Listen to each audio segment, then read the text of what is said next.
Hey, so tonight we're going to talk about something that might give you chills, but don't worry, the good kind, the kind that makes you grateful for your cozy bed and modern medicine. We're heading back to the late 1400s, to a time when a mysterious disease swept through England like nothing anyone had ever seen before.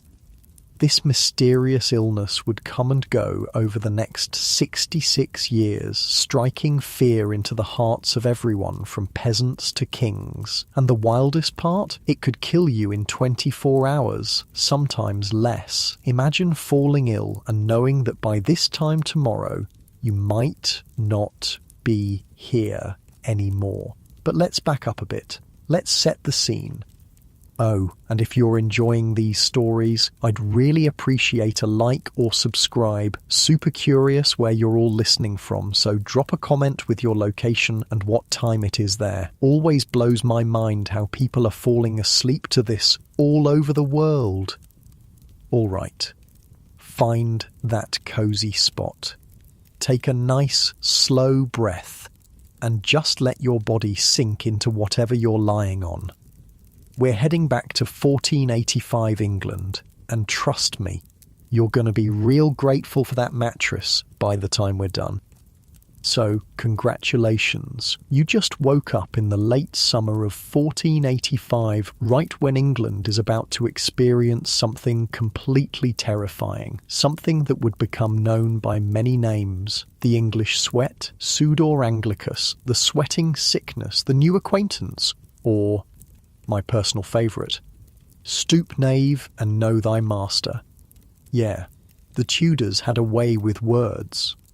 England in 1485 was just emerging from a brutal civil war called the Wars of the Roses. Think Game of Thrones, but real. George R.R. Martin actually based the Starks and Lannisters on the Yorks and Lancasters who fought this war. The air is different here in Tudor England. As soon as you step outside, your nose fills with, well, everything. The streets aren't exactly what we'd call clean. There's animal dung, human waste, rotting food, all just sitting there waiting for the rain to wash it away.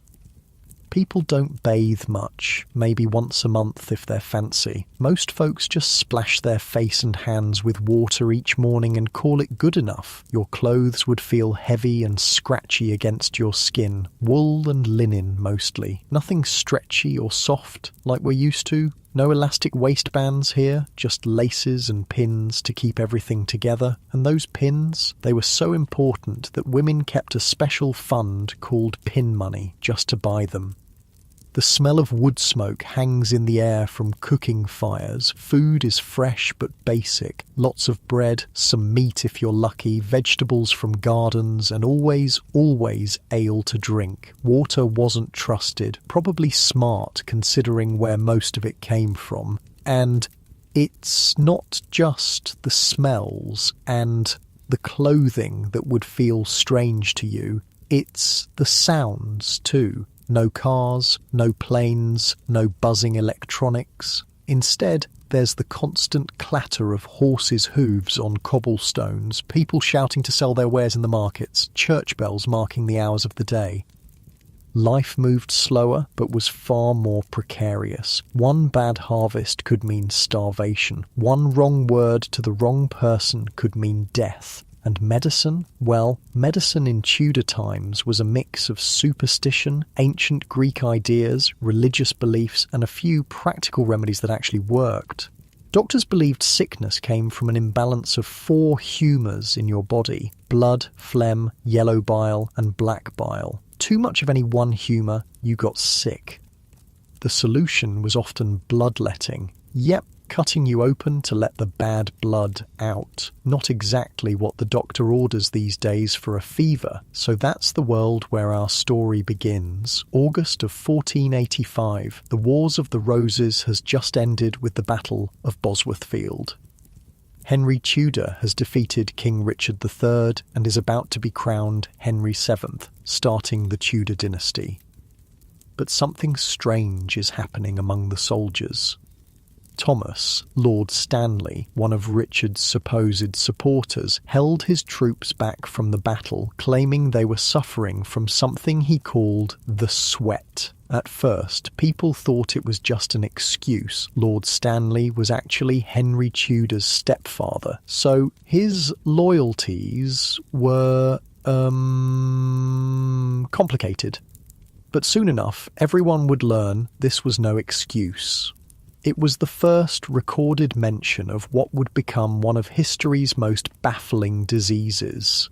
6 weeks after the battle, Henry's victorious army returned to London, and that's when things got really bad.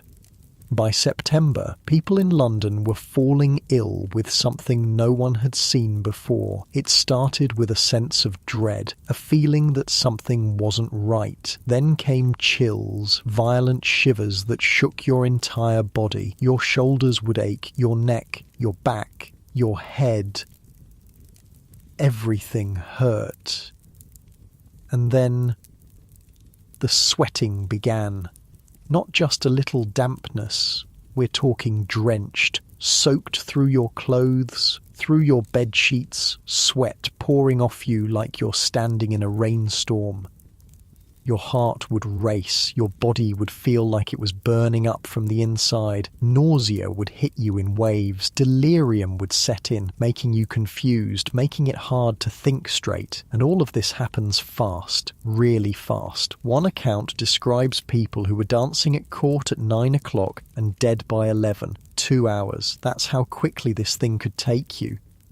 By October, just 1 month after the first cases appeared, 15,000 Londoners had died. 15,000 out of a city of maybe 50,000 people. That's nearly a third of the population gone in 4 weeks. The newly crowned King Henry VII was terrified.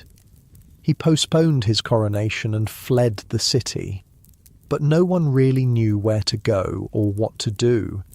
This wasn't like other diseases they knew. It wasn't the Black Death with its telltale buboes. It wasn't smallpox with its distinctive rash.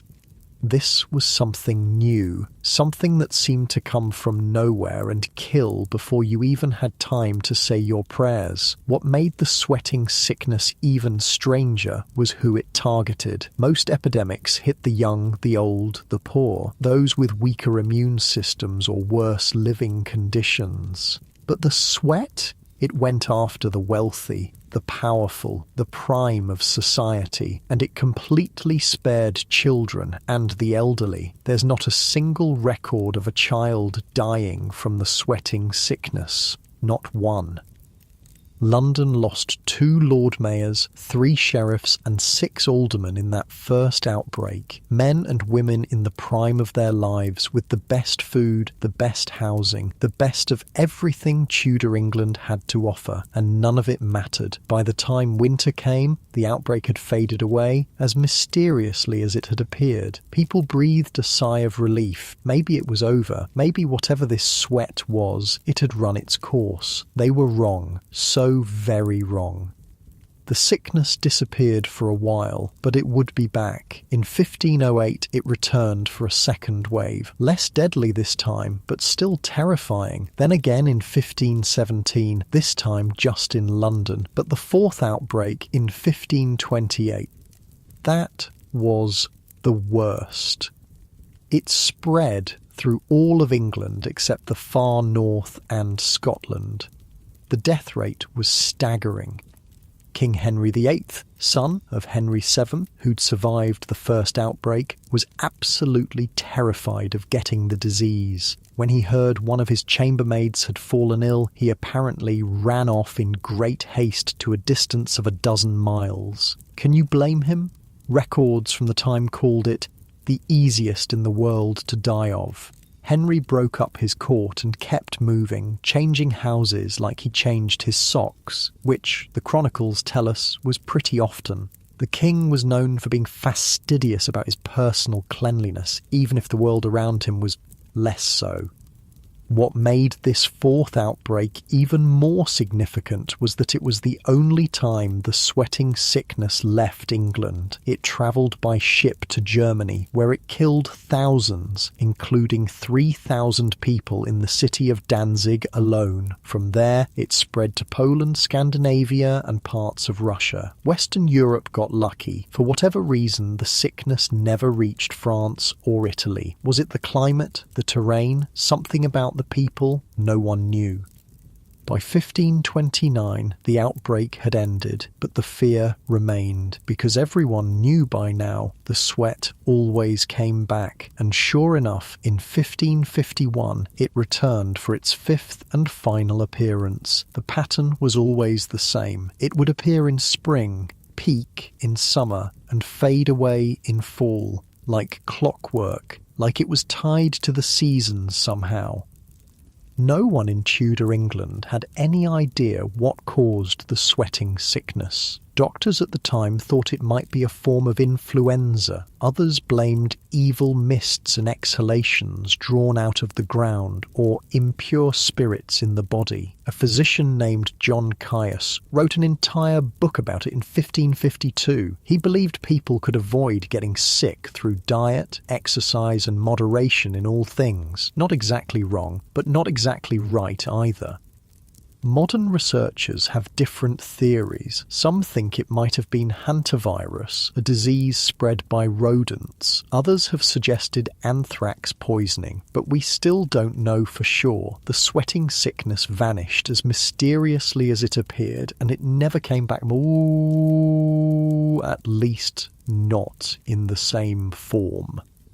There was something similar called the Picardy sweat that appeared in France in 1718, more than 150 years later. It had similar symptoms and was attributed to fleas on field mice, but it also included a rash which wasn't part of the English sweating sickness.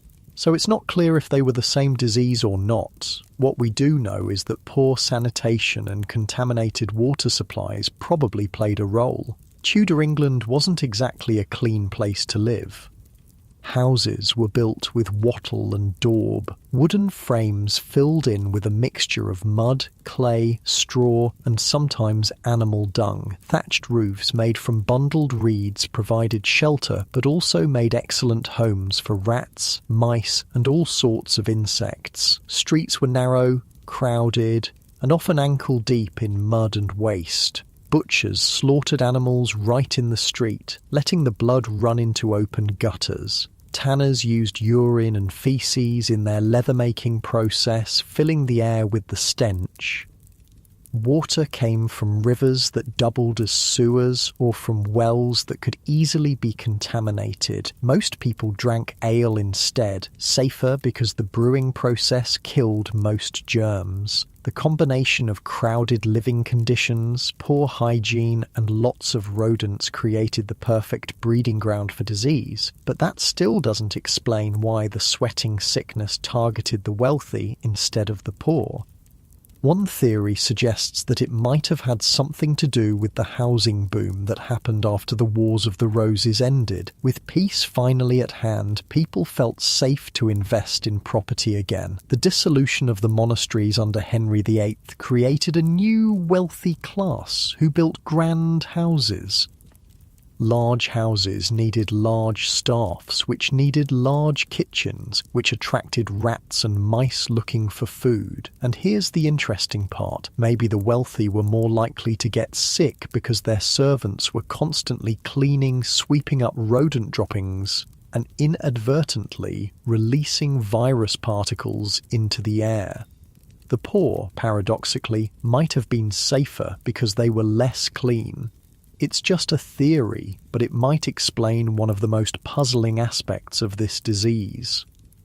Let me tell you about one particular outbreak that shows just how devastating the sweating sickness could be. King Edward VI, Henry VIII's son, studied at Cambridge University alongside his friends Charles and Henry Brandon, the sons of the Duke of Suffolk. These boys were among the elite of Tudor society. In 1551, during the final outbreak of the sweating sickness, both Brandon brothers contracted the disease. They died on the exact same day, July 14th, 1551. Charles was about 13 or 14 years old. Henry was 16. Just like that, two bright young lives snuffed out. Their title, Duke of Suffolk, died with them. This is what made the sweating sickness so terrifying. It wasn't just that it killed quickly, it's that it seemed to strike without rhyme or reason. You could be young, healthy, wealthy, powerful, and none of it mattered. The sweat didn't care. After 1551, the disease began to fade away. Later outbreaks were smaller, more localized, and then it was gone, just like that. Just as suddenly as it had appeared 66 years earlier. But one thing about the sweating sickness has puzzled researchers for centuries, the fact that it offered no immunity. Most epidemics, if you survive them once, you never get them again. Your body learns to fight off that specific disease. Not so with the sweat, you could get it multiple times. In fact, there are records of people who survived 3 or 4 bouts of it before finally succumbing. One of those people was Anne Boleyn, Henry VIII's second wife. She caught the sweating sickness in 1528 and survived. She wrote a letter indicating that Lord High Chancellor Thomas Wolsey had the disease as well. Both recovered that time. Anne wouldn't be so lucky with her next brush with death, but that's a story for another night. As you lie there, feeling the weight of your blanket, the softness of your pillow, think about how different it would have been to lie in a Tudor bed. The mattress would be stuffed with straw, maybe feathers if you were wealthy. The room would be dark except for maybe a single candle. The air would smell of wood smoke and whatever was cooking downstairs. And if you started to feel that sense of dread, that foreboding that marked the beginning of the sweating sickness, well, your chances weren't good. Tomorrow we'll continue our journey through this mysterious plague, looking at how it changed the course of English history and exploring more about what daily life was like in Tudor times. For now, though, just breathe. Feel the comfort of knowing that the sweating sickness is long gone.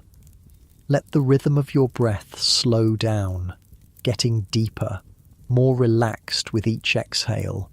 The gentle weight of history settling over you like a warm blanket, carrying you back to your own time. Safe, secure, and very, very lucky to be living in an age of modern medicine.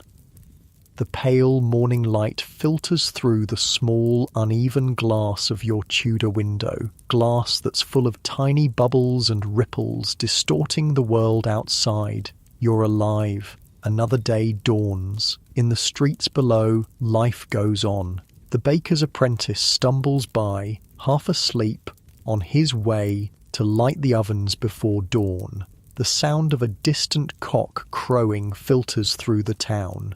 A dog barks somewhere, then another answers. Living in Tudor England means experiencing a world of contrasts. If you're among the wealthy, your morning might start with a servant bringing a basin of water and a linen towel for washing your face and hands. If you're not so fortunate, you might splash some water from a bucket shared by the whole family. Not that the wealthy bathed all that often either. The common belief was that water, especially hot water, opened the pores and let in disease. Bathing too frequently was considered dangerous. Instead, people relied on changing their linen undergarments to stay clean. The linen would absorb the sweat and oils from your skin, and you'd just change it when it got too dirty. That's where the expression keeping clean linen comes from. Cleanliness had a different meaning back then. The well-to-do would rub their bodies with linen cloths, scrubbing away dirt without getting wet. They might use a mixture of white vinegar and rose water to freshen up. Smelling nice was considered more important than what we would call cleanliness.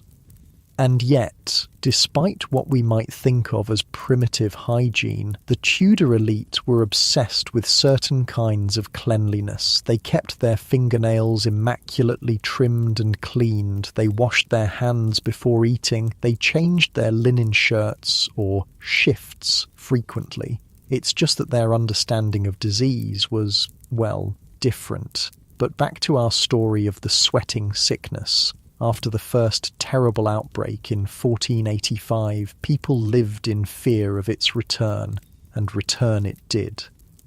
The second outbreak in 1508 was less severe, but still claimed many lives. The third in 1517 was mainly limited to London, but it was the fourth outbreak in 1528 that truly changed the course of history. The sweating sickness didn't just kill thousands of ordinary people, it reached into the highest echelons of power and altered the fate of England itself. Consider this. Henry VIII's obsession with having a male heir is well known. His first wife, Catherine of Aragon, had given him a daughter, Mary, but no sons who survived infancy. By the late 1520s, Henry was desperately in love with Anne Boleyn, but she refused to become his mistress. She wanted to be queen. So Henry began the process of annulling his marriage to Catherine, a process that would eventually lead to England's break with the Catholic Church and the formation of the Church of England, all because Henry wanted a son. And here's where the sweating sickness enters the picture. In the summer of 1528, just as Henry's great matter, his annulment, was being considered, Anne Boleyn contracted the sweating sickness. She was staying at Hever Castle, her family home, when she fell ill. Henry, despite his obsession with Anne, immediately fled to a safe distance. He sent his best physician, William Butts, to care for her instead of visiting himself. The king wrote to Anne, "There came to me suddenly in the night the most afflicting news that could have arrived, to hear of the sickness of my mistress." Anne survived. But the outbreak caused delays in the proceedings for Henry's annulment as various officials fled London to escape the disease. Cardinal Wolsey, whom Anne blamed for delaying the annulment, also caught the sweat that summer. He too survived, though he would later fall from power and die in disgrace in 1530 while being taken to London to face charges of treason. The sweating sickness tore through the Tudor court, claiming many lives and sending others, including the king, fleeing in all directions. The court scattered across the countryside, with Henry changing his residence almost daily, trying to stay ahead of the disease. And here's a thought that might keep you awake at night. What if Anne Boleyn had died of the sweating sickness in 1528? Without Anne, Henry might never have broken with Rome. The English Reformation might never have happened. His daughter Elizabeth might never have been born.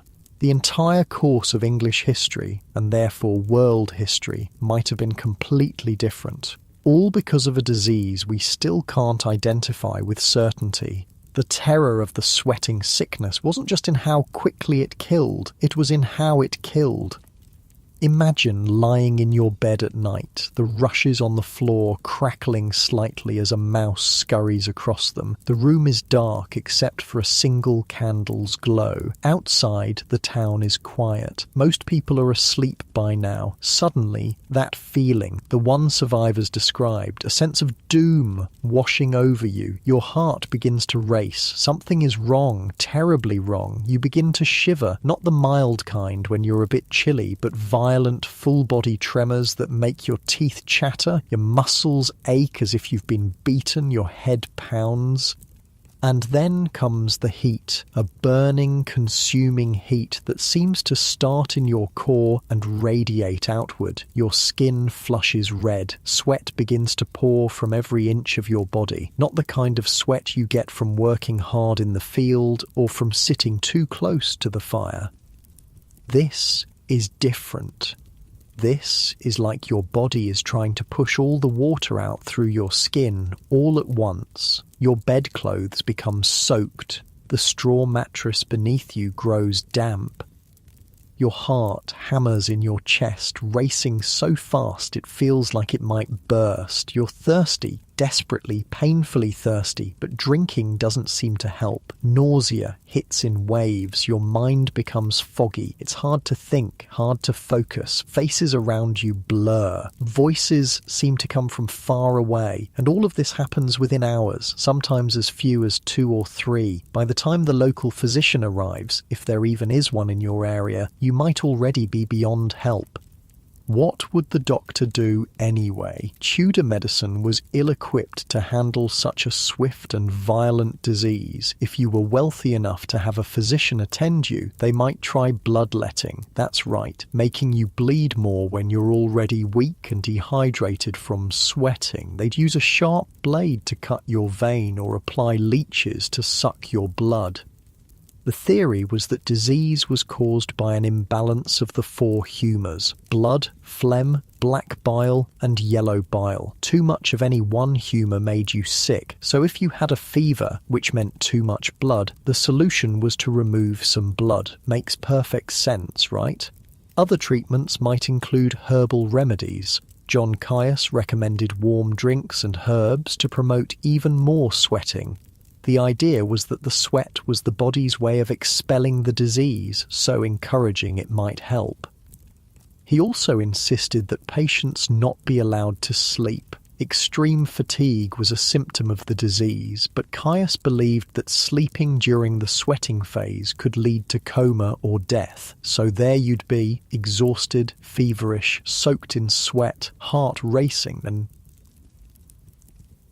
your doctor would be forcing you to stay awake while feeding you hot drinks to make you sweat more. Not exactly restful. If you were poor, you probably wouldn't see a doctor at all. You'd rely on folk remedies, prayers, or maybe the advice of the local wise woman. One common treatment for all sorts of illnesses was theriac, a complex mixture containing dozens of ingredients including opium, myrrh, and ground-up viper flesh. It was supposed to be an antidote to all poisons and diseases. Did it work? Probably not for most things. But the opium component might have eased the suffering at least. For the sweating sickness specifically, people tried all sorts of desperate measures. Some wore amulets to ward off the disease. Others sealed themselves in their homes, burning specific herbs they believed would purify the air. Others fled to the countryside, away from the crowded cities where disease spread more easily. This is what Henry VIII did, moving from house to house to escape the contagion. But here's the thing about the sweat. Unlike many other diseases of the time, it seemed to affect rural areas just as badly as cities. There was no escaping it. The terror of the sweating sickness transformed Tudor society in subtle ways. People became more aware of hygiene, not in the way we understand it, but in their own context. Houses were cleaned more frequently. The rushes on the floor, dried reeds or straw that served as a kind of primitive carpet, used to be changed only occasionally. Now, in wealthy homes at least, they might be replaced more often or strewn with herbs thought to purify the air. Lavender, rosemary, sage. Windows were opened to let in fresh air, despite the common belief that night air was dangerous. Some people carried posies of sweet-smelling flowers, both to mask the general stench of Tudor life and in the belief that pleasant scents could ward off disease. This belief in miasma, the idea that disease was spread by bad air or foul odours, would persist for centuries, and it wasn't entirely wrong. Removing sources of foul smells often meant removing sources of disease, even if they didn't understand why. Life in Tudor England went on, even under the shadow of the sweating sickness. People still got up at dawn, they still worked the fields or practiced their trades, they still gathered in the marketplace to buy and sell goods, to gossip, to socialise. Markets were the heartbeat of Tudor communities. By the beginning of Henry VIII's reign, over 750 towns in England held weekly markets. These weren't just places to shop, they were the social media of their day. This is where news spread, where people connected, where life happened. Imagine walking through a Tudor market. The ground beneath your feet is muddy from recent rain. Around you, vendors call out their wares. A fishmonger displays his morning catch on a bed of reeds. A baker sells loaves still warm from the oven. A woman offers bundles of herbs and homemade remedies. The air is thick with smells, some pleasant like fresh bread and roasting meat, others less so. There's the ever-present undercurrent of human and animal waste, the tang of sweat, the earthy smell of vegetables pulled from the ground that morning. People from all walks of life brush past you. A wealthy merchant in a fur-trimmed gown, a farmer's wife with a basket of eggs, apprentices running errands, children darting between the stalls, and through it all runs an undercurrent of conversation. Who's sick? Who's died? Where the sweating sickness has been seen most recently, how to avoid it, how to cure it. When the sweating sickness was active, these gatherings became both more necessary and more feared. People needed supplies, needed news, but coming together meant risk. Tudor clothing was not just about fashion, it was about practicality, status, and even protection from disease. If you were a common labourer, you'd wear a simple linen shirt next to your skin. Over that would go a woolen tunic or doublet, maybe reaching to your mid-thigh, and woolen hose on your legs. A belt at your waist would hold small tools or a pouch for your few precious possessions. Your shoes would be simple leather and you'd probably have a woolen cap. Women would wear a linen shift, like a long undershirt, next to their skin. Over that would go a kirtle, a kind of dress with a fitted bodice and full skirt. On top of that might be a gown if they could afford it. Their heads would be covered with a linen cap, and married women would add a veil. The wealthy, of course, had much more elaborate clothing. Men wore doublets padded to create a broad-chested silhouette with decorative slashes to show the fine linen shirt beneath.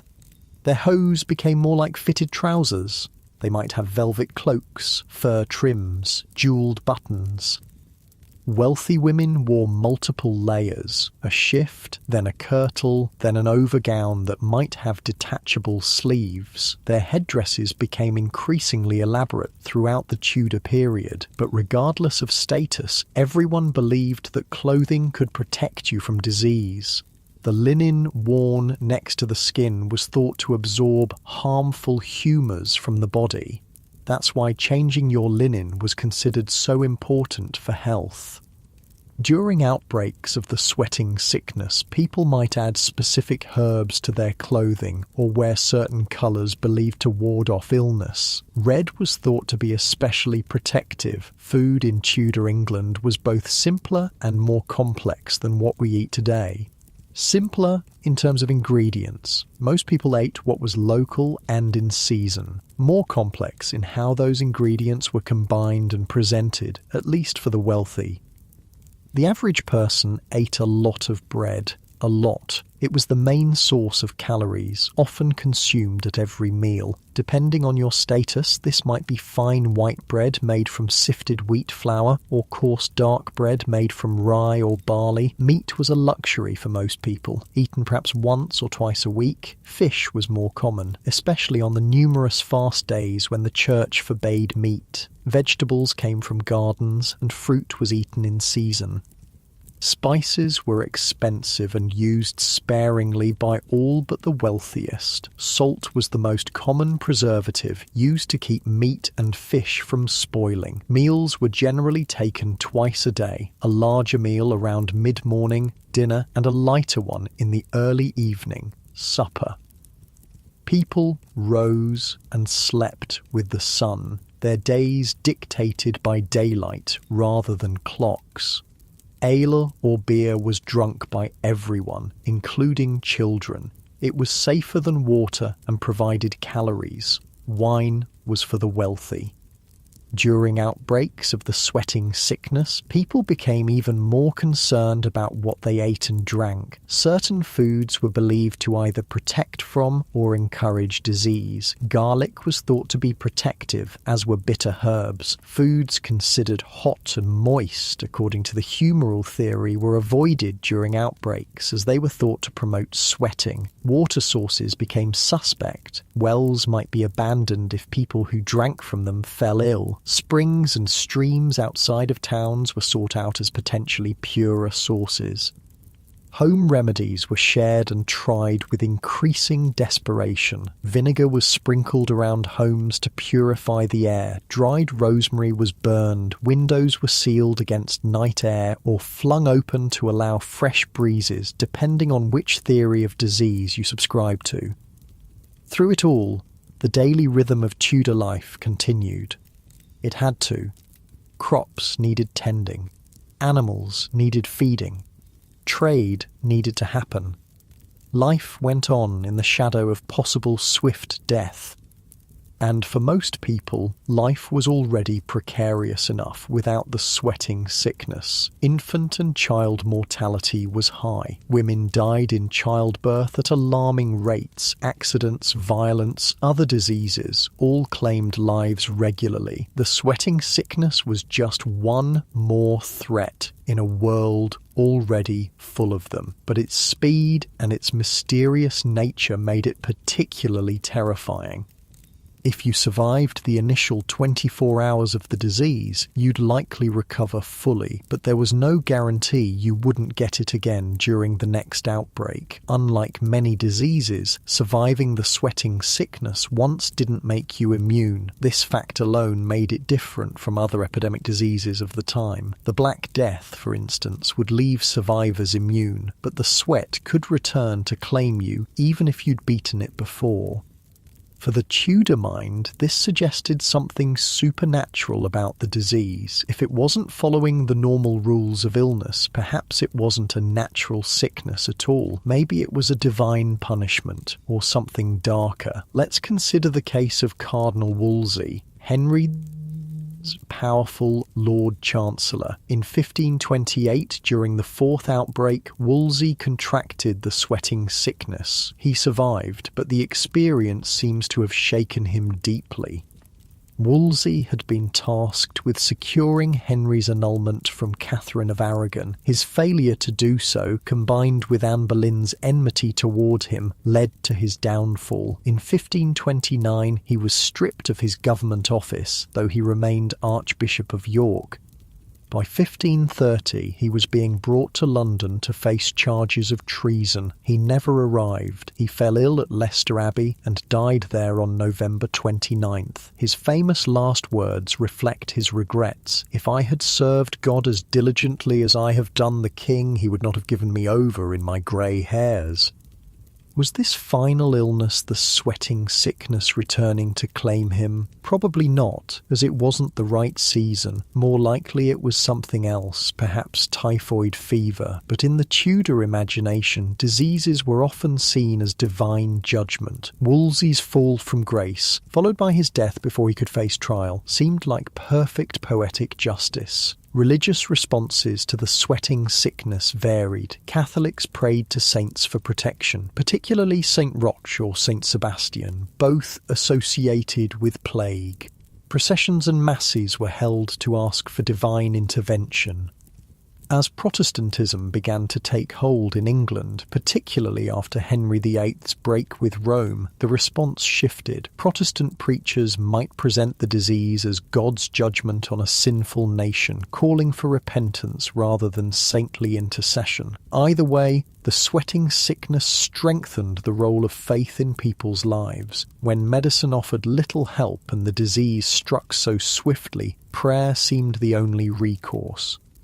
Churches remained open during outbreaks. Despite the risk of contagion, the comfort of ritual and community outweighed the danger for many, and if death might come at any moment, better to be right with God, just in case. For the common people, life during an outbreak became a balance between necessary activities and caution.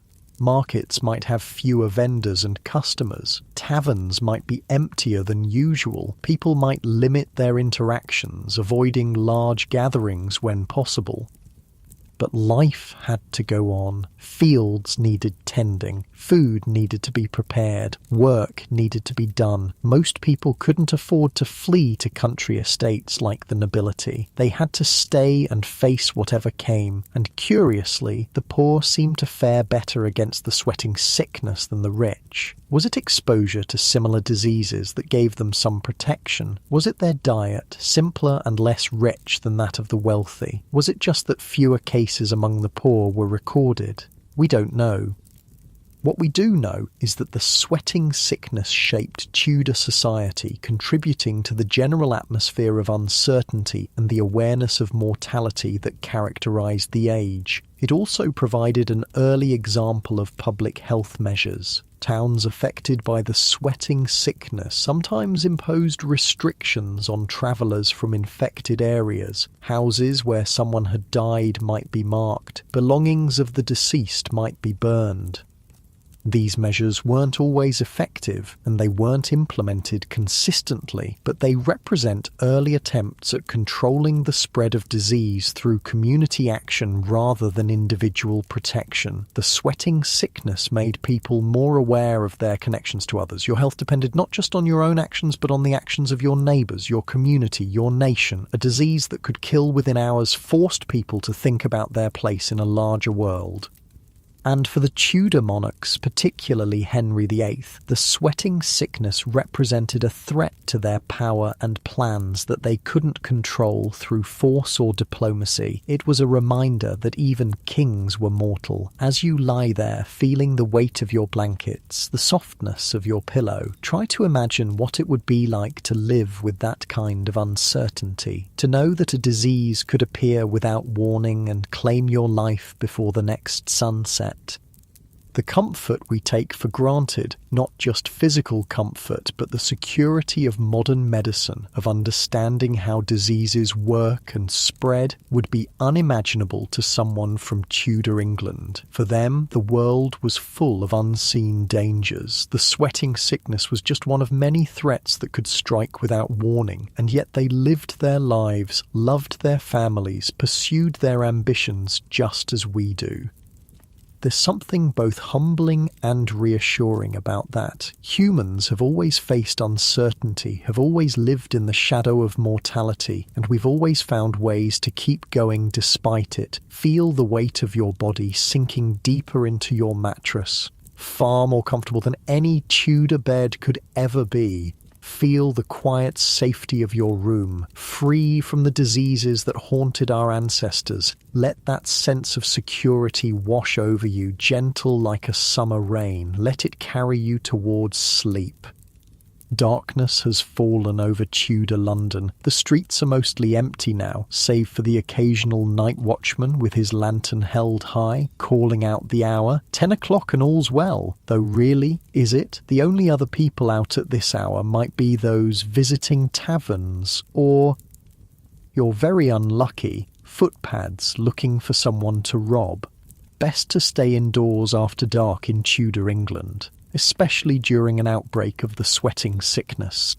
Inside their homes, people are settling down for the night. Unlike us, they don't stay up late reading by electric light or watching screens. When the sun goes down, there's not much to do except sleep or worry. And during an outbreak of the sweat, there's plenty to worry about. Imagine yourself in a modest Tudor home. The fire in the hearth has burned down to embers, casting a soft red glow across the room. Most families sleep in one room, often in one bed. Privacy is a luxury few can afford. The mattress beneath you crackles slightly as you shift position. It's stuffed with straw that's been packed down by months of use. The blanket over you is heavy wool, a bit scratchy against your skin. A cool draft seeps in through the cracks around the window shutters. Somewhere in the darkness, someone coughs. A baby whimpers. An old dog sighs and repositions itself by the dying fire. This is how most Tudor people end their day, surrounded by family, lulled to sleep by the familiar sounds and smells of home. It's comforting in its way, until someone wakes in the night, shivering with that telltale chill that means the sweat has found them. When that happens, the household erupts into terrified activity. Candles are lit, the fire is stoked, neighbours might be called, someone runs for the physician if there's one nearby and the family can afford it. The race against time begins. 24 hours. That's all you have to survive the sweating sickness, sometimes less. Let's talk about a specific case, one that changed the course of English history in ways that still echo today. Arthur Tudor was the eldest son of Henry VII and Elizabeth of York. He was the hope of the new Tudor dynasty, carefully educated to be a king who would secure his family's somewhat shaky claim to the throne. At age 15, Arthur married Catherine of Aragon, daughter of the powerful Spanish monarchs Ferdinand and Isabella. The marriage created an important alliance between England and Spain. After their wedding, Arthur and Catherine were sent to Ludlow Castle in Wales, where Arthur would serve as president of the Council of Wales and the Marches, basically getting on the job training as a ruler. In March of 1502, both Arthur and Catherine fell ill with a sweating-type sickness. Catherine recovered. Arthur did not. He died on April 2nd, 1502, after about a month of illness. Was it the sweating sickness? It's hard to be certain. The timing of his death, a month after falling ill rather than hours or days, doesn't match the pattern of the sweating sickness. But records from the time are incomplete, and diagnoses were imprecise. Whatever the exact cause, Arthur's death changed everything. His younger brother Henry, 10 years old at the time, suddenly became heir to the throne, a boy who had been raised for the church, not for kingship. And Catherine of Aragon, she was now a 16-year-old widow in a foreign country. Eventually, Henry VII and Ferdinand of Spain agreed that Catherine should marry the new heir, Henry, but the death of Henry VII in 1509 delayed these plans. When Henry VIII took the throne, one of his first acts was to fulfill the long-planned marriage to Catherine. He was 18, she was 23. You know how this story ends, right? Catherine failed to give Henry the son he desperately wanted. Years later, he would break with the Catholic Church to annul their marriage and marry Anne Boleyn, all of which might never have happened if Arthur hadn't died. If he had lived and ruled as King Arthur the Fine of England, with Catherine as his queen, the entire religious and political landscape of Europe might have been different. No Church of England, no Elizabeth I, perhaps no English colonization of the Americas in the same way. History pivoted on the death of one teenage boy. It's tempting to say, what if? What if Arthur had lived? But that's not how history works. It unfolds one day at a time, with each event shaping what comes next. Just like our lives, the sweating sickness that may have killed Arthur didn't return in a major outbreak until 1508, 6 years after his death. This second outbreak was less severe and widespread than the first, but the 1517 outbreak struck London hard, and then came 1528, the worst of them all. Let me tell you about what happened at Oxford University during that 1528 outbreak. Oxford, along with Cambridge, was one of the two great centres of learning in Tudor England. Young men, and only men at that time, came from across the country to study there. When the sweating sickness arrived in Oxford that summer, it hit the university population especially hard. Thomas Forrest, a student at Christ Church College, left a vivid account. "The sweat began with us the 5th of July and continued until the 12th of August. In Oxford died of the same sweat many scholars very well learned. The university essentially shut down. Students and faculty who could afford to leave the city did so. Those who remained lived in fear." William Carey, the husband of Mary Boleyn, Anne's sister, was among the victims that year. He died on June 23rd, leaving Mary a widow with 2 young children. At Cambridge University, similar scenes played out. The university closed and students were sent home. One of those students was Hugh Latimer, who would later become Bishop of Worcester and eventually be burned at the stake during the reign of Mary Wall. But in 1528, he was just a scholar fleeing for his life. The 1528 outbreak was also significant because it was the only time the sweating sickness spread beyond England's borders. Ships carried it to the European mainland where it ravaged northern Germany, the Netherlands, and Scandinavia. In the German city of Hamburg, contemporary accounts claim that more than 1,000 people died in 4 days. The city of Lübeck reported that within a few weeks, more than 2,500 people had died. In Copenhagen, Denmark, the death toll reached 4,000 for a disease that had previously remained confined to England, with a few cases in Ireland. This sudden international spread was terrifying. It seemed like the beginning of a pandemic that might sweep all of Europe.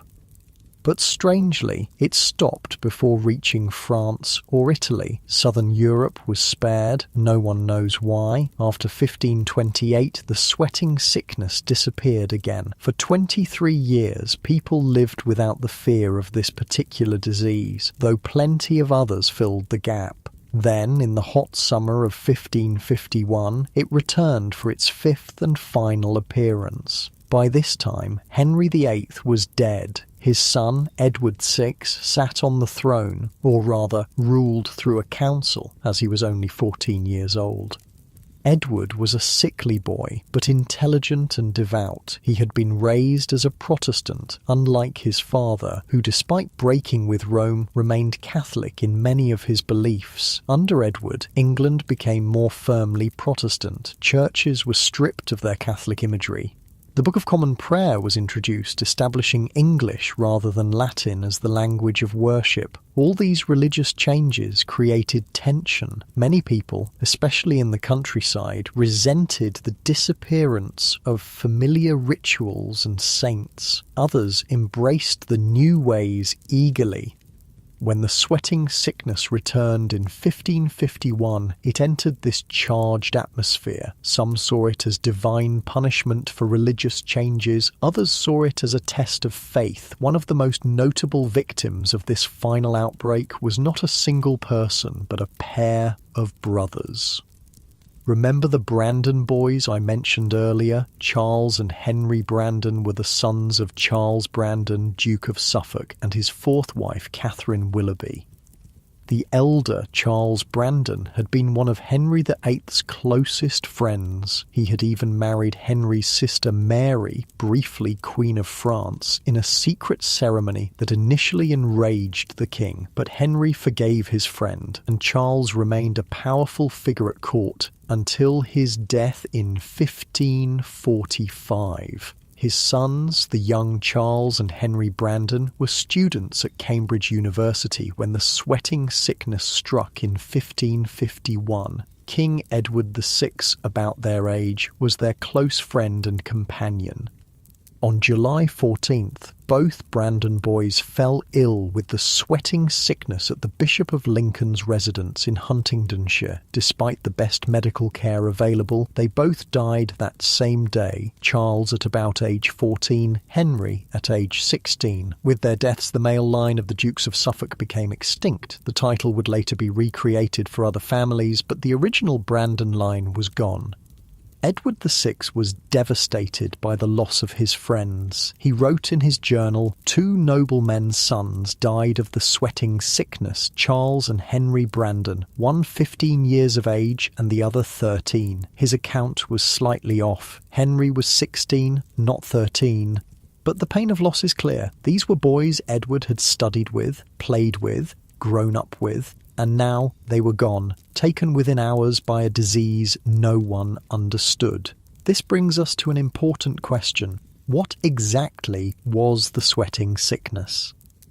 Modern researchers have proposed several theories. One of the most compelling is that it was a form of hantavirus pulmonary syndrome. Hantaviruses are spread by rodents, specifically by breathing in dust contaminated with rodent droppings or urine. The symptoms match those of the sweating sickness: sudden onset, fever, headache, muscle aches, extreme fatigue, and profuse sweating. The fact that the disease struck in summer months when rodent populations would be at their peak supports this theory. So does the fact that it affected the wealthy more than the poor. Remember how I mentioned earlier that wealthy Tudor houses were being built and renovated at a rapid pace during this period? Well, when you disturb old buildings or build new ones, you're likely to disturb rodent nests. And the most zealous cleaning, which would have happened in wealthy households, could actually make things worse by stirring up dust containing dried rodent waste. Servants sweeping and cleaning might have been inadvertently releasing virus particles into the air. The wealthy, living in these freshly cleaned environments, would have been more exposed than the poor. Other theories include a particularly virulent form of influenza, typhus, or even anthrax, but none of these quite match all the symptoms and patterns of the sweating sickness. We'll probably never know for certain what caused it. The disease disappeared after 1551 and never returned in the same form, but its impact lingered in the collective memory. References to the English sweat appeared in medical texts and historical accounts for centuries afterward. It became a benchmark for swift and mysterious illness. So what was it like to live through these outbreaks? Let's imagine the experience of an ordinary Tudor person. You're a merchant's wife in London. Your husband trades in wool cloth, a valuable export that has made your family comfortably well off. Not nobility, but solidly middle class for the time. Your home is a timber-framed building near Cheapside, one of London's main commercial streets. It's 3 stories tall, with your husband's shop on the ground floor, living quarters on the middle floor, and sleeping chambers above. You have 3 servants, a cook, a maid, and an apprentice who helps in the shop. Word reaches you that the sweating sickness has returned to London. At first, it's just rumours. Someone heard that a merchant from Bristol fell ill after arriving in the city. A woman collapsed in St. Paul's churchyard. Then it becomes more real. The butcher 2 streets over has died. So has the wife of a goldsmith your husband knows, a servant in the mayor's household. People begin to take precautions. Your husband burns sweet-smelling herbs in the shop, believing they purify the air. You make sure the servants change the rushes on the floor more frequently. You give your children garlic to eat and hang dried rosemary in the bedchambers. Some of your neighbours leave the city, retreating to country homes or staying with relatives in areas not yet affected. But your husband's business is here. You can't just leave. Then one morning, your maid doesn't come down to start the fire. You find her in her small chamber off the kitchen, shivering violently despite the summer heat. Her eyes are glassy. She tells you she feels a terrible sense of dread. You know what this is. You've heard the descriptions too many times. You send the apprentice for a physician, but in your heart you know it's already too late. By midday, the maid is drenched in sweat, her skin flushed red, her breathing rapid and shallow. The physician arrives, solemn-faced, a pomander of aromatic herbs held to his nose to protect himself from contagion. He bleeds her, but it seems to make no difference. By evening, she's gone. A life ended in less than a day. Now the fear truly takes hold. Has she infected others in the household? Will you be next? your children, your husband.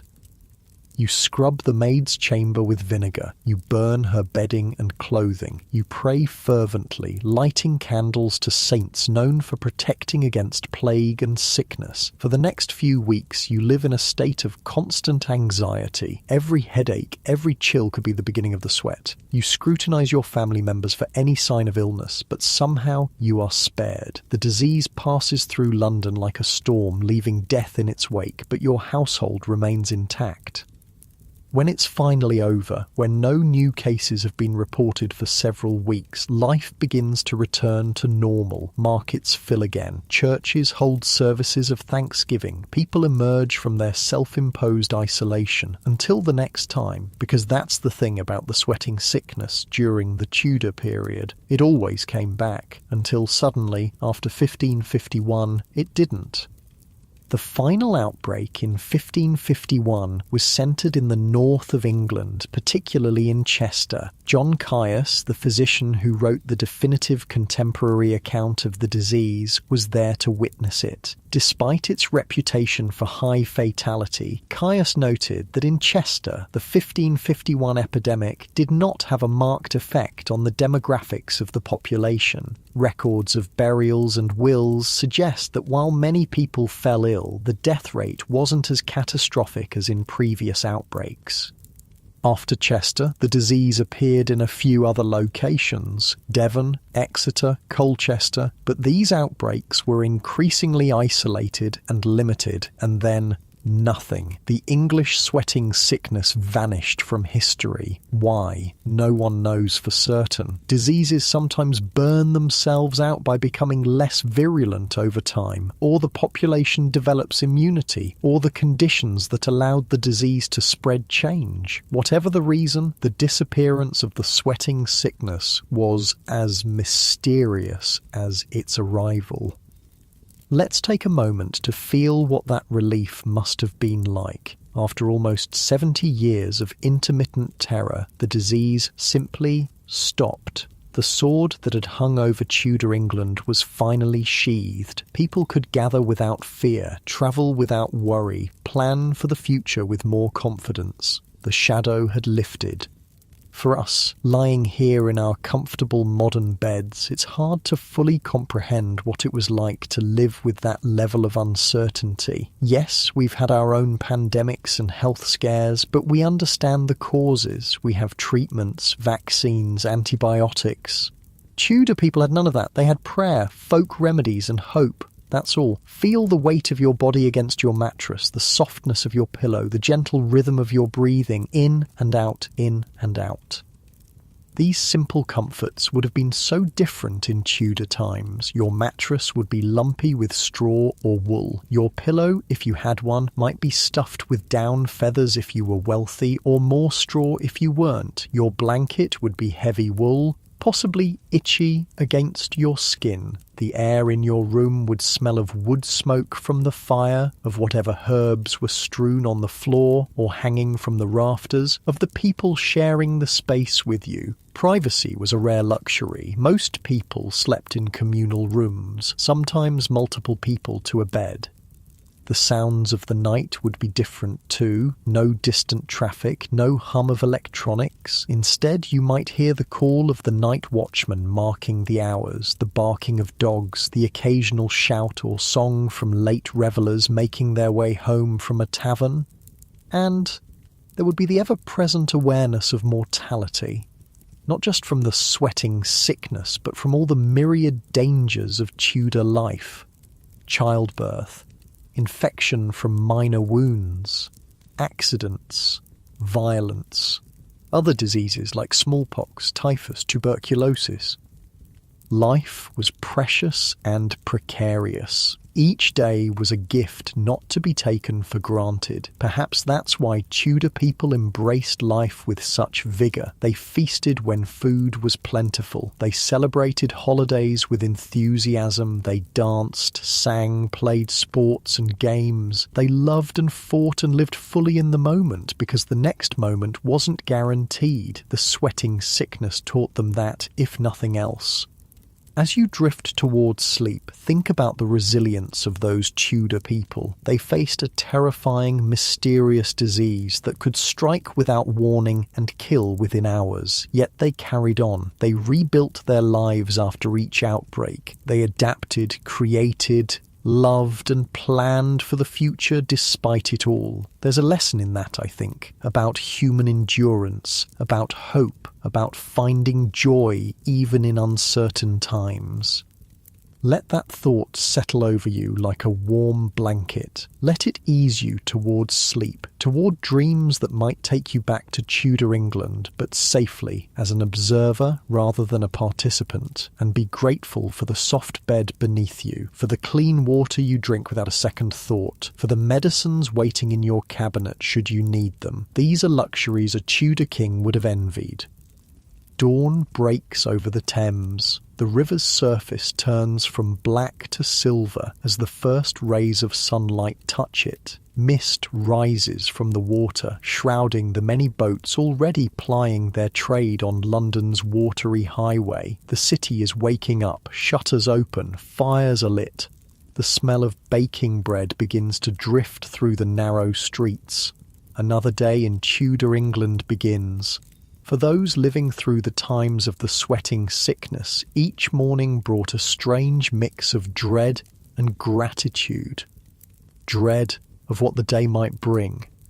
Gratitude for having survived another night. Let's look more closely at how the sweating sickness affected Tudor society beyond just the death toll, because diseases don't just kill, they change how people live, how they think, even how they build their homes. Architecture in Tudor England was evolving rapidly. The end of the Wars of the Roses had brought a new stability that encouraged building. Henry VIII's dissolution of the monasteries in the 1530s released vast amounts of land and building materials onto the market. Suddenly, a new class of wealthy merchants and gentry could afford to build grand houses, and build they did. The distinctive Tudor style, half-timbered walls with the wooden beams exposed, large mullioned windows, decorative chimney stacks, began to appear across the English landscape. Inside these homes, changes were happening too. Medieval great halls began to give way to more specialised rooms, separate dining chambers, studies, bedchambers that weren't shared by the entire household. Some of these changes were driven by changing tastes and increased wealth, but some may have been influenced by experiences with diseases like the sweating sickness. When an illness can spread rapidly through a household, having more separate spaces suddenly seems like a good idea. Being able to isolate the sick becomes valuable. Windows that can be opened to let in fresh air become more important. We don't have direct evidence that the sweating sickness led to these architectural changes, but the timing is suggestive. As the disease made its repeated appearances throughout the Tudor period, homes were becoming more compartmentalised, more private. Personal hygiene practices may have been influenced as well. While Tudor people didn't bathe often by our standards, they did care about cleanliness. The wealthy changed their linen undergarments frequently. They washed their hands and faces daily. They cleaned under their fingernails and used tooth-cleaning preparations made from herbs and chalk. During outbreaks of the sweating sickness, these practices may have intensified. Contemporary accounts suggest that people became more concerned with corrupted air and tried various methods to purify their surroundings. The wealthy might carry pomanders, balls of aromatic substances like ambergris, civet, musk, and herbs to ward off disease. These were typically held in ornate metal containers that could be worn on a chain or belt. Windows might be opened to let in fresh air, or sealed tight, depending on which theory of disease transmission you believed in. Floors might be strewn with fresh herbs rather than the traditional rushes, which could harbour all sorts of unpleasant things. In a world without germ theory, people were trying anything that might work. Religion, as we've seen, was deeply intertwined with medicine in Tudor England, but as the sweating sickness continued to appear and disappear mysteriously, it may have contributed to subtle shifts in religious thinking. The Protestant Reformation was gaining momentum during this period, challenging the authority of the Catholic Church. One aspect of this challenge was questioning whether saints could intercede to protect people from disease. When prayer to St. Roch or St. Sebastian didn't stop the sweating sickness, it might have made some people more receptive to Protestant ideas. On the other hand, the terror of sudden death might have made others cling more tightly to familiar religious practices. Religion in Tudor England was a complex and contested arena. Henry VIII's break with Rome wasn't primarily about theology. It was about his desire to annul his marriage to Catherine of Aragon. But once that break happened, it opened the door for more radical religious changes. Under Edward VI, England moved more firmly in a Protestant direction. Catholic imagery was removed from churches, the Mass was replaced with English language services, saints' days were downplayed in favour of simple biblical teaching. Then came Mary I, daughter of Catherine of Aragon, who tried to return England to Catholicism, sometimes by force. The religious whiplash continued under Elizabeth I, who established a kind of middle way, a Protestant church with some Catholic trappings. Through all these changes, ordinary people tried to make sense of their world. When disease struck seemingly at random, was it divine punishment, a test of faith, or something more mundane, tied to physical rather than spiritual causes? The sweating sickness, with its mysterious comings and goings, must have seemed like a divine visitation to many, but its peculiar pattern, targeting the wealthy rather than the poor, sparing children entirely, didn't fit neatly into any religious narrative.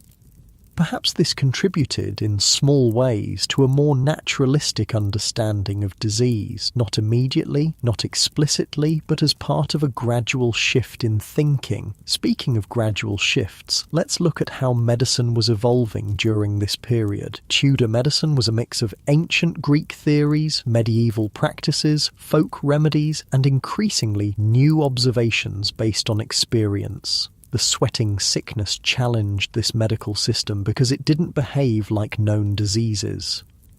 John Caius, whom we've mentioned before, was one of the most important English physicians of the Tudor period. His book on the sweating sickness, published in 1552, was one of the first detailed medical studies of a specific disease in English. While Caius still believed in traditional humoral theory, the idea that health depended on the balance of 4 bodily fluids, he was also a careful observer. He recorded symptoms in detail. He noted which treatments seemed to help and which didn't. He tried to identify patterns in who got sick and who didn't. This approach, emphasizing observation and experience over ancient authority, was a small step toward what we would now recognize as scientific medicine. Not a revolution, but a revolution. Caius advised moderate living as a preventative measure against the sweating sickness. He recommended avoiding extremes of heat and cold, eating a balanced diet, getting adequate but not excessive exercise, and keeping regular hours. Not bad advice, really. While it wouldn't prevent viral infection, living moderately might help the body withstand disease better. Other physicians of the time recommended more specific remedies. Thomas Forestier, who had witnessed the first outbreak in 1485, suggested a mixture of blessed thistle, rosemary and marigold boiled in water with bread as a treatment. Would it have helped? Probably not directly. But staying hydrated is always good when you're sweating profusely, so the advice to drink herbal infusions wasn't entirely wrong. The most dangerous treatments involved bloodletting and purging, deliberately making the patient bleed or vomit to expel bad humours. These would have weakened someone already fighting a serious infection. Despite these misguided approaches, Tudor physicians were trying, they were observing, experimenting, learning. It would take centuries more for medicine to develop a true understanding of infectious disease, but the process had begun. Let's shift our focus now to how the sweating sickness affected Tudor politics and power. We've already seen how it may have influenced the course of Henry VIII's Great Matter, his annulment from Catherine of Aragon, but its impacts went beyond that. The disease's tendency to target the wealthy and powerful meant that it repeatedly thinned the ranks of the Tudor elite. Nobles, court officials, wealthy merchants, all were vulnerable. This created opportunities for social mobility. When established families lost their heirs, new men could rise. When court officials died, their positions needed filling. The flux caused by the sweating sickness, along with Henry VIII's break with Rome and dissolution of the monasteries, helped create the conditions for a more fluid society. Thomas Cromwell, Henry's chief minister from 1532 to 1540, is perhaps the most famous example of this mobility. Born the son of a blacksmith, he rose to become the king's most trusted advisor and one of the most powerful men in England. Cromwell's rise wasn't directly caused by the sweating sickness, but he operated in a world where sudden death was common and opportunities appeared unexpectedly. His skill lay in recognizing and seizing those opportunities. The sweating sickness also affected how the court itself operated. During outbreaks, the normal gathering of hundreds of nobles, officials, and servants became dangerous. The court would disperse, with the monarch and key officials moving frequently to stay ahead of infection. This disrupted the normal functions of government. Letters from the period complain about delays in justice, in financial transactions, in diplomatic negotiations, all because key people were either ill, dead, or had fled to safer locations. In a system that depended so heavily on personal relationships and face-to-face interactions, this disruption was significant. Decisions were delayed, messages were lost, confusions multiplied. The sweating sickness thus contributed to the gradual development of more formalized, bureaucratic government structures that could function even when individuals were absent. Again, not a revolution, but part of a long evolution. Now, let's look at how the disease affected ordinary lives. We've talked about the wealthy and powerful, but what about everyone else?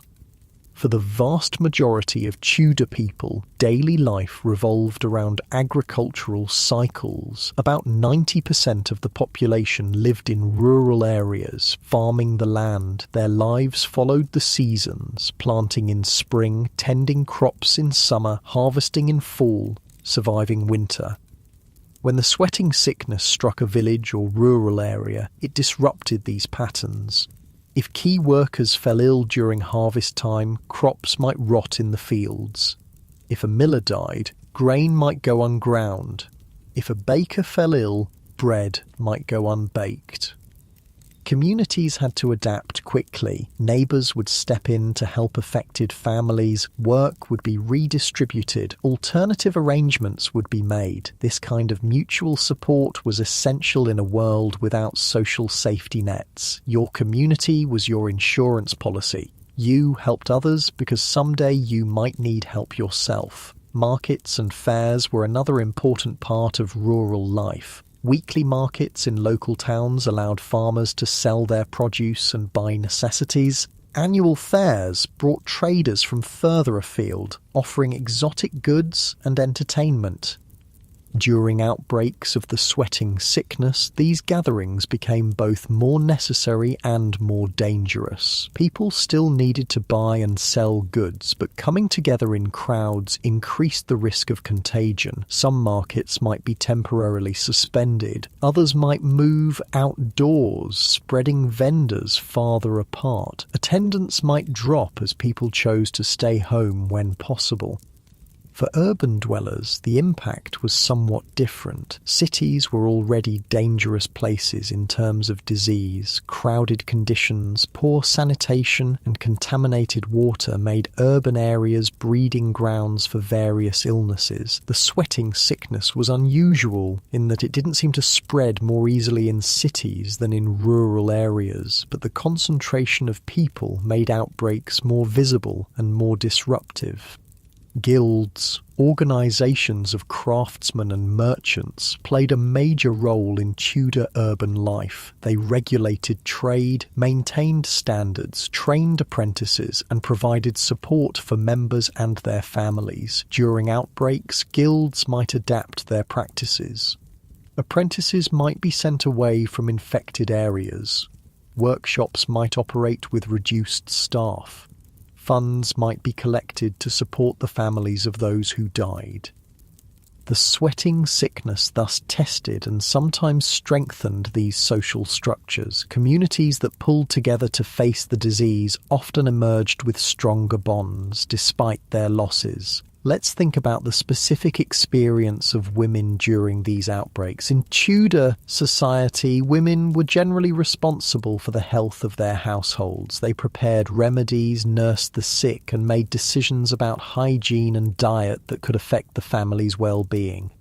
During outbreaks of the sweating sickness, this responsibility would have felt particularly heavy. The disease struck so quickly that there was little time for outside help. The initial care, perhaps the only care a victim would receive, would come from the women of the household. Women shared remedies and advice, creating informal networks of medical knowledge. Many of these remedies were based on herbs grown in kitchen gardens, plants like rosemary, sage, lavender, and thyme that had genuine antiseptic or calming properties.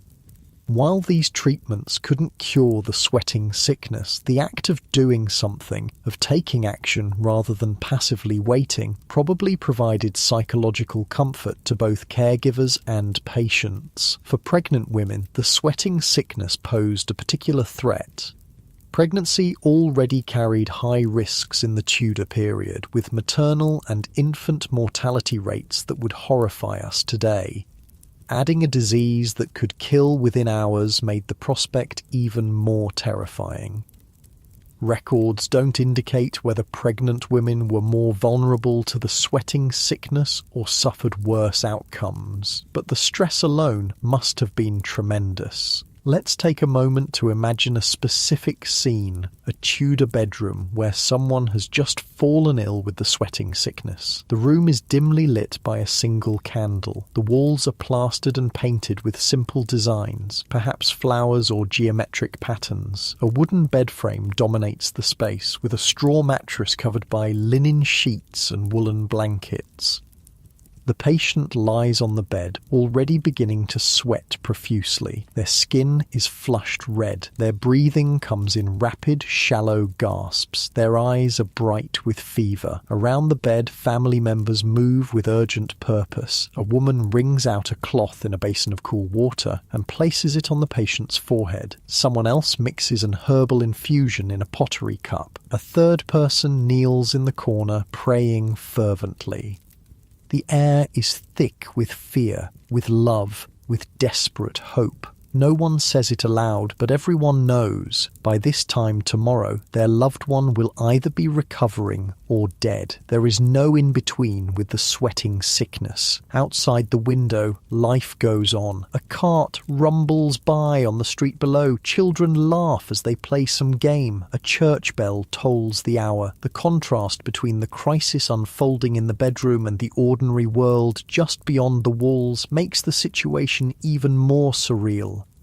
This scene would have played out thousands of times during the various outbreaks of the sweating sickness, sometimes with a happy ending as the patient survived the crucial 24 hours. More often not. Let's return to the broader historical picture. The sweating sickness made its final appearance in 1551 during Edward VI's reign. By 1553, Edward was dead, not from the sweat, but from what was probably tuberculosis. His death sparked a succession crisis. Edward had named Lady Jane Grey, his Protestant cousin, as his heir, bypassing his half-sisters Mary and Elizabeth. Jane ruled for just 9 days before Mary I claimed her rightful place on the throne. Mary, a devout Catholic, set about reversing the Protestant reforms of her brother's reign. Those who resisted, including former Archbishop of Canterbury Thomas Cranmer, were burned at the stake as heretics. Mary's reign was brief, just 5 years, and troubled by failed harvests, economic problems, and an unpopular marriage to Philip II of Spain. When she died childless in 1558, her half-sister Elizabeth took the throne. Elizabeth I would reign for 45 years, establishing a stability that England hadn't known since before the Wars of the Roses. Under her rule, England became a major European power, defeated the Spanish Armada, and began its first colonial ventures. The Elizabethan era also saw a flowering of culture, with writers like William Shakespeare, Christopher Marlowe, and Edmund Spenser creating works that still resonate today. And through it all, through religious upheaval, political intrigue, international conflicts, and cultural renaissance, the sweating sickness remained absent. The disease that had terrorized England for over 6 decades never returned. Its disappearance remains one of history's medical mysteries. Did the virus, if it was a virus, mutate into a less lethal form? Did the human population develop immunity? Did changes in housing, clothing, or behaviour reduce exposure to whatever caused it? We don't know. We may never know. Like so many historical puzzles, this one may remain unsolved. But the impact of the sweating sickness on Tudor England is clear. It shaped royal succession, influenced architectural and hygiene practices, tested social bonds, and remained a source of terror for generations.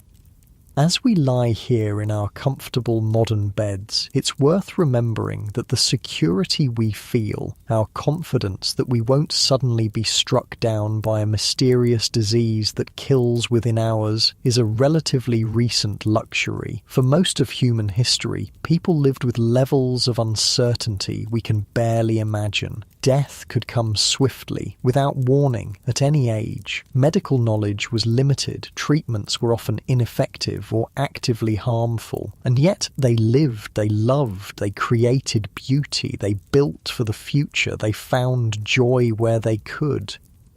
There's something profoundly moving about that resilience, about the human capacity to continue in the face of terrible uncertainty. Feel the weight of your body sinking deeper into your mattress. Feel the gentle rise and fall of your breath. Feel the quiet darkness around you, safe and secure.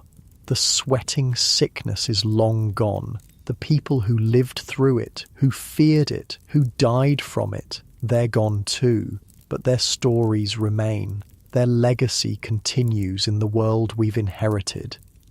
In the buildings that still stand from Tudor times, in the literature and art they created, in the religious settlements they established, in the political systems they developed, and perhaps most importantly, in the lesson they teach us about human endurance, about finding ways to live fully even in the shadow of uncertainty. As you drift towards sleep, carry that thought with you, the knowledge that we are part of a long human story of survival, of adaptation, of finding beauty and meaning even in difficult circumstances. Let that connection to the past comfort you. Let it remind you of your place in the grand tapestry of human experience. And sleep well, knowing that you are the fortunate inheritor of centuries of human struggle, human wisdom, and human hope. Night has fallen once more over our imaginary Tudor town. Stars prickle the sky, visible in the darkness in ways we rarely see them today. No light pollution dims their brilliance. No electrical hum disturbs the quiet. The only sounds are the soft murmur of the river, the occasional hoot of an owl, the distant barking of foxes in the woods beyond the town walls. The night watchman calls the hour, his voice echoing down empty streets. Inside their homes, Tudor people sleep, some in feather beds with embroidered canopies, if they're wealthy, others on simple pallets stuffed with straw, all in darkness broken only by the occasional gleam of moonlight through a window or the dying embers of a fire. They sleep and they dream, unaware that they're living through what future historians will call the Tudor period, a time of profound change, of religious reformation, of cultural flowering, and yes, of mysterious disease. We've explored how the sweating sickness affected Tudor England, from the royal court to ordinary households. We've seen how it may have altered the course of history by killing some and sparing others, by disrupting plans and changing successions. But there's more to this story, more to understand about how the sweating sickness fit into the broader context of Tudor health and medicine, about its legacy, and about what it can teach us today. Let's start by looking at the disease in context. The sweating sickness was just one of many health threats in Tudor England. Bubonic plague remained an ever-present danger, returning in waves throughout the period. Smallpox claimed countless lives, particularly among children. Tuberculosis, then called consumption, was common. Malaria, known as ague or marsh fever, plagued low-lying areas.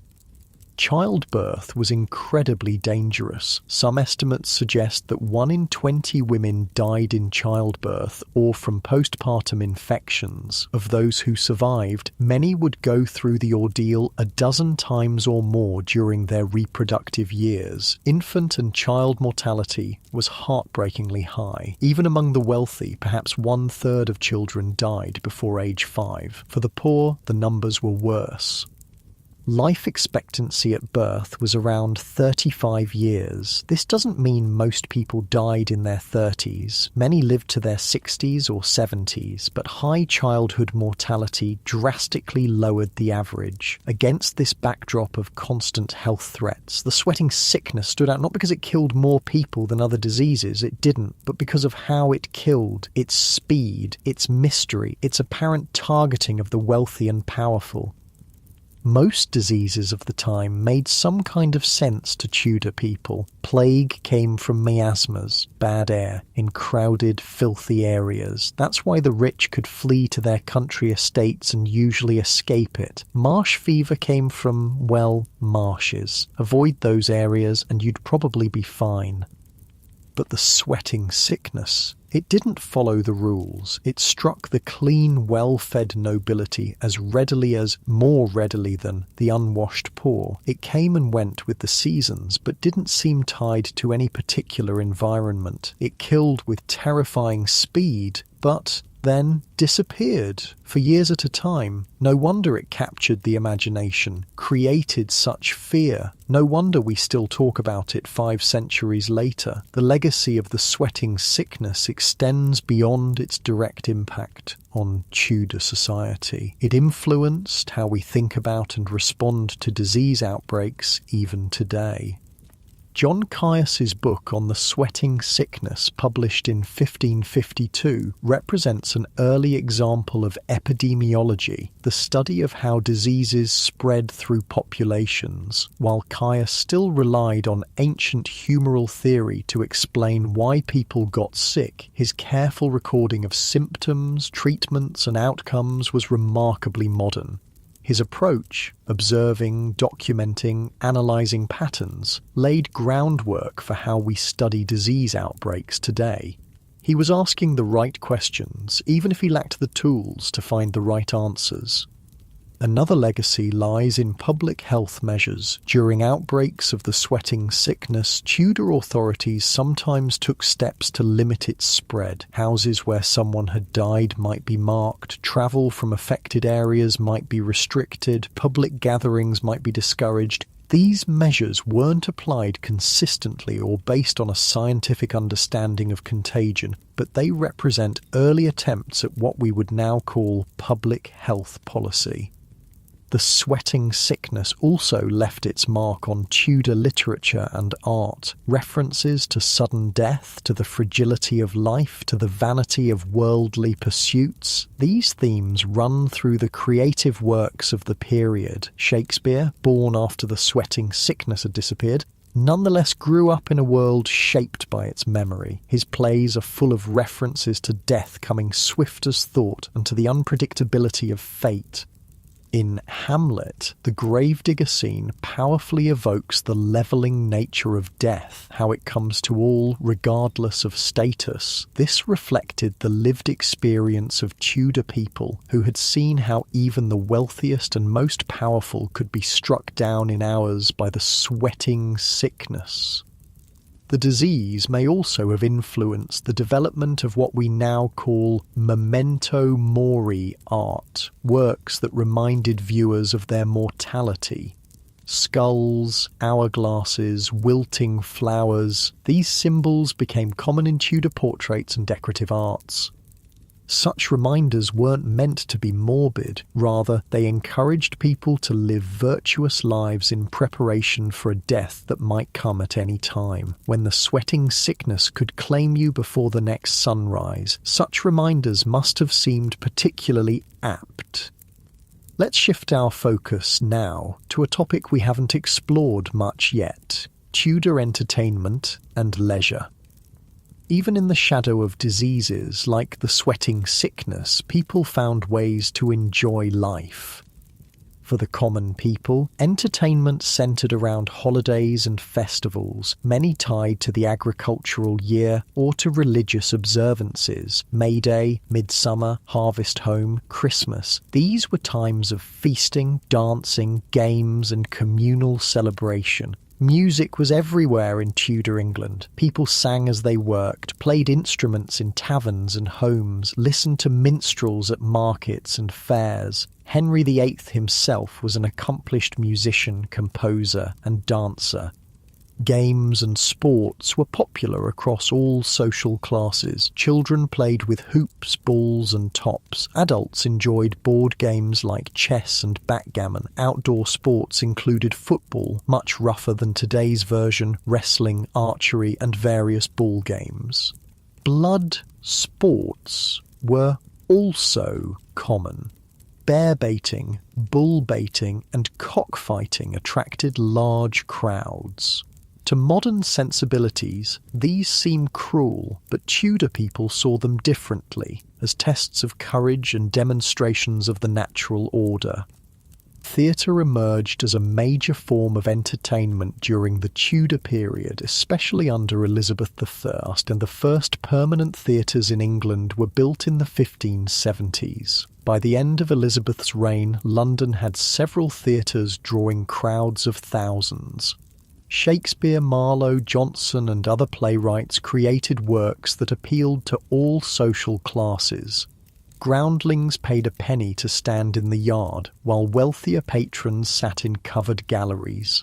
Everyone, from apprentices to nobles, shared the experience. During outbreaks of disease, theatres might close temporarily, but the human need for entertainment, for distraction, for communal experience always brought them back. Wine and ale flowed freely in Tudor England. Taverns were social hubs where news was shared, deals were made and tensions were released. Drinking songs, crude jokes and tall tales made the rounds, providing relief from the hardships of daily life. For the wealthy, entertainment was more elaborate. Banquets featuring dozens of dishes, musicians and performers hired for private shows, hunting in royal forests, dancing in great halls, masques, elaborate theatrical productions combining dance, music, poetry and spectacle became popular at court. These often carried political messages, celebrating the monarch's power or commemorating important events. Life wasn't all work and disease in Tudor England. Even with the threat of the sweating sickness looming, people found time for joy, for laughter, for the pleasures that make life worth living. Perhaps this is one of the most important lessons we can take from the Tudor experience of the sweating sickness. Life goes on. Humans adapt. We find ways to celebrate even in difficult circumstances. Another aspect of Tudor life we haven't explored fully is education. How did people learn in a world where sudden death was an ever-present possibility? For most children, formal education was limited or non-existent. Boys in rural areas might attend a parish school for a few years to learn basic reading, writing, and arithmetic. Girls typically learned domestic skills from their mothers. Most education was practical, preparing children for the work they would do as adults. Apprenticeships were the main form of professional education. Boys as young as 7 might be sent to live with a master craftsman, learning a trade over 7 to 10 years. These arrangements were formalized in contracts that specified what the master would provide and what the apprentice would learn. For the wealthy, education was more extensive. Boys attended grammar schools where they studied Latin, Greek, rhetoric, and mathematics. Girls from noble families might have tutors who taught them languages, music, needlework, and household management. Universities, Oxford and Cambridge, were reserved for men preparing for careers in the church, law, or government. The curriculum remained largely medieval, focusing on theology, philosophy, and classical languages. During outbreaks of the sweating sickness, education, like everything else, might be disrupted. Schools and universities sometimes closed. Tutors might flee affected areas. Apprenticeships might be interrupted by the death of either master or apprentice.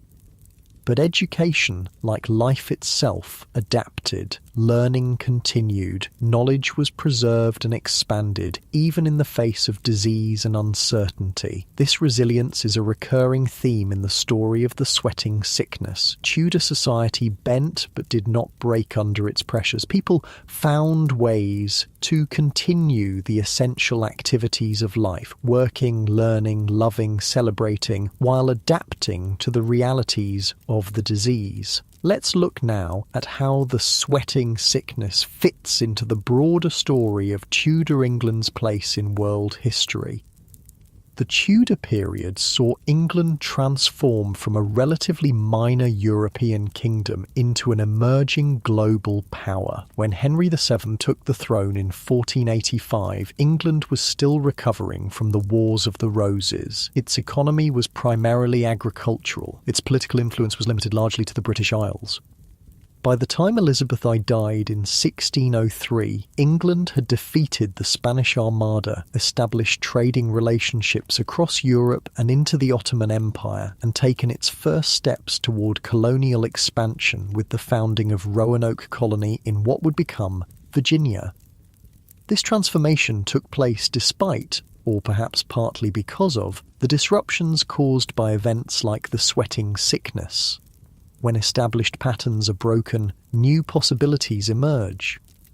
The dissolution of the monasteries, for example, released not just land but also people. Monks and nuns previously dedicated to religious life had to find new paths. Some became teachers, some went into trade, some brought their learning and skills into secular society in ways that enriched the cultural and intellectual life of the nation.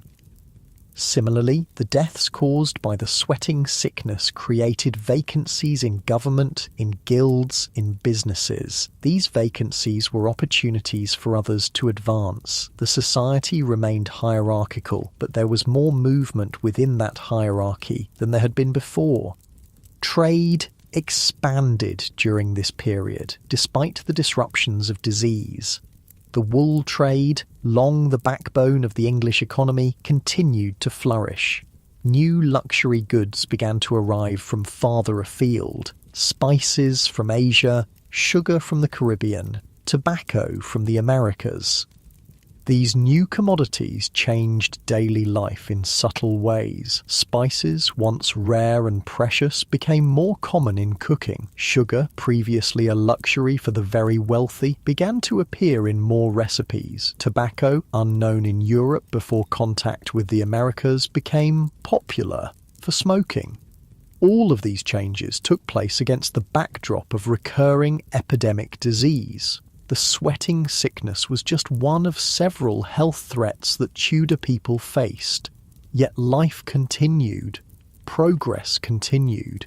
Human adaptability and resilience prevailed. Let's turn now to a question that has fascinated historians and medical researchers for centuries. Why did the sweating sickness disappear? After the 1551 outbreak, the disease vanished from the historical record. There were no more major epidemics, no more panicked flights from London, no more records of people dying within hours of falling ill with the characteristic symptoms. Several theories have been proposed to explain this disappearance. One possibility is that the causative agent, whether a virus, a bacterium, or something else, mutated into a less lethal form. This has happened with other diseases. Viruses, in particular, often evolve toward less virulence over time, as killing the host too quickly limits their ability to spread. Another theory is that the human population developed immunity. If enough people survived infection and retained some resistance to future infections, the disease might have had trouble finding new victims. Eventually, it might have died out or become so rare that it no longer caused noticeable outbreaks. A third possibility is that environmental factors changed. If the sweating sickness was indeed a hantavirus, changes in rodent populations or human-rodent interactions could have reduced transmission. Improvements in housing, food storage, or sanitation might have played a role. Or perhaps the disease didn't disappear at all. Maybe it transformed into something we now recognize as a different illness. The symptoms of the sweating sickness share some similarities with various modern diseases. Could it have evolved into something we now call by another name? We may never know for certain. The sweating sickness appeared before the development of modern medicine, before microscopes could identify pathogens, before the concept of viruses was understood. It disappeared before anyone could study it with the tools we now take for granted. All we have are descriptions written by people who witnessed its effects but had no way to understand its causes. In this, the sweating sickness serves as a humbling reminder of the limits of our knowledge. Even with all our scientific advancement, there are still mysteries in the world of disease. The COVID-19 pandemic reminded us of this, how a new disease can emerge suddenly and change everything. How our understanding evolves as we gather more information, how much remains uncertain even as we fight to control the outbreak. Tudor people faced the sweating sickness without our advantages. No electron microscopes, no PCR tests, no antivirals or vaccines, not even a basic understanding of germ theory. And yet they coped. They developed theories, tested treatments, implemented public health measures that made sense within their understanding of the world. They adapted their social practices, their architecture, their daily routines to reduce risk as best they could. There's a lesson here for us. Human creativity and adaptability are powerful resources in the face of threat. When we don't know exactly what we're facing or exactly how to fight it, we still find ways to continue, to protect ourselves and each other, to build and plan for a future we hope to see. The story of the sweating sickness is, in many ways, a story about uncertainty, about living with questions that have no clear answers, about making the best decisions you can with limited information, about finding meaning and purpose even when the future is not guaranteed.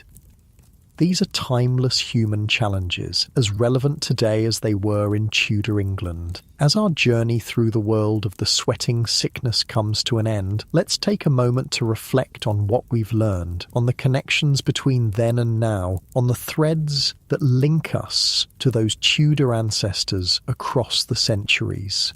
We've seen how a mysterious disease appeared suddenly, caused terror and disruption, altered the course of history in ways both large and small, and then disappeared just as suddenly.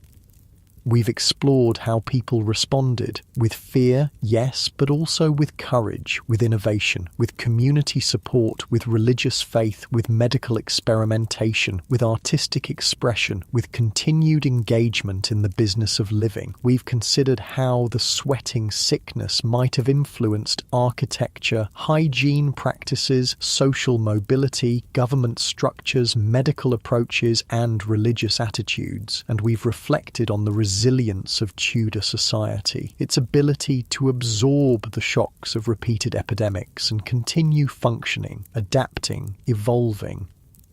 What does all this tell us about ourselves, about human nature, about our capacity to face the unknown? Perhaps it suggests that uncertainty, while frightening, is also fertile ground for growth. That disruption, while painful, creates opportunities for positive change. That facing mortality, while sobering, can deepen our appreciation for life.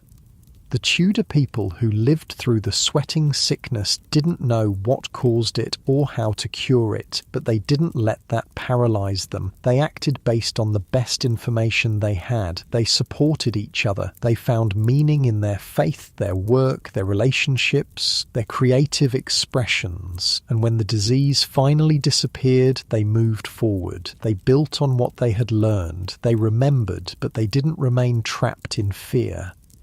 There's wisdom in that approach, I think, a wisdom we can apply to our own uncertainties, our own challenges, our own fears. As you drift towards sleep, I invite you to carry that wisdom with you, to remember that humans have faced the unknown before and found ways to thrive despite it. That adaptability and resilience are part of our heritage, gifts from ancestors who survived their own dark times. Feel the weight of your body sinking deeper into your bed. Feel the gentle rhythm of your breath. Feel the quiet darkness surrounding you, protective rather than threatening. The sweating sickness is long gone. The Tudor dynasty is long gone. But the human capacity for survival, for adaptation, for finding beauty and meaning even in difficult circumstances, that remains. It's in you as you lie there. It's in all of us. A legacy more lasting than any disease, any dynasty, any historical era. Rest in that knowledge. Let it comfort you as sleep approaches. Let it carry you into dreams that might visit Tudor England, but only as an observer, safe from the sweating sickness, free to explore that fascinating world from a distance. And when you wake, perhaps you'll carry with you a deeper appreciation for the simple miracle of modern medicine, of scientific understanding, of public health systems that protect us from threats our ancestors faced without protection. Perhaps you'll see your own uncertainties in a different light, knowing how others have navigated even greater unknowns. Perhaps you'll feel a connection to those Tudor ancestors, not just to the famous kings and queens whose names we remember, but to the ordinary people whose names are lost to history, who lived and loved and worked and played in the shadow of the sweating sickness. They are part of your story. Their resilience flows in your veins. Their legacy lives in the world they helped to build, a world that eventually became ours.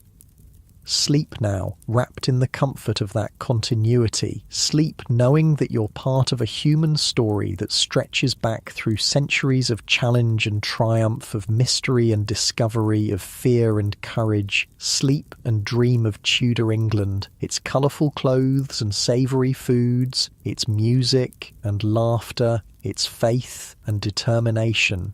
Dream of a world both utterly foreign and deeply familiar, where people not so different from you faced each day with whatever courage they could muster. Sleep, and when you wake, carry with you their gift, the knowledge that life goes on, that joy can be found even in uncertain times, that human connection sustains us through our darkest hours. The sweating sickness taught the Tudors about fragility, about how quickly everything can change, about the limits of power and wealth when faced with forces beyond human control. But it also taught them about strength, about resilience, about the human capacity to continue, to adapt, to find new ways forward when old paths are blocked. That's the true legacy of the sweating sickness, not just the lives it claimed or the history it altered, but the lessons it taught, lessons about living fully even when the future is uncertain, about treasuring each day as the gift it is, about the profound value of human connection. Lessons we can still learn from 5 centuries later as we face our own uncertainties, our own challenges, our own fears. So rest easy, knowing you're part of that unbroken human chain, that the wisdom gained through difficulties like the sweating sickness has been passed down through generations, becoming part of our collective inheritance. Let that knowledge settle over you like a warm blanket. Let it ease you toward sleep, toward restoration, toward dreams that might take you to Tudor England but will bring you safely home again. Good night, sleep well, and remember, we are the lucky ones.